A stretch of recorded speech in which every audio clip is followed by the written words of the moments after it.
The Prime Minister also commented on the issue of taxi franchises. This topic was raised by Member of Parliament for West End and Bimini. Obi Wilshcombe called for debate to be reopened on the issue of taxi franchises.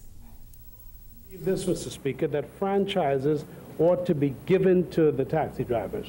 I don't believe that the franchise ought to be taken back when they die. I believe it ought to go on to the family.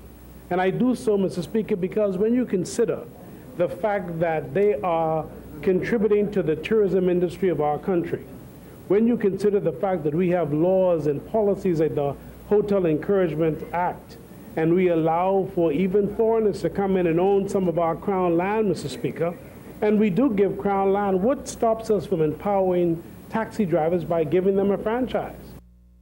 Mr. Ingram said one of his greatest regrets while in office is not being able to correct this vexing problem where taxi plate owners charge others to use their plates. The Prime Minister called it a disgrace. If you are in the business of driving a taxi and have been for years, you ought to be able to get a plate. You ought not have to pay anybody else for the use of a plate. If they are not using their plate on the road, the government ought to take it back. It is a franchise. That's why it's renewable. There's no such thing as a permanent, perpetual franchise. That's why every year you must renew it.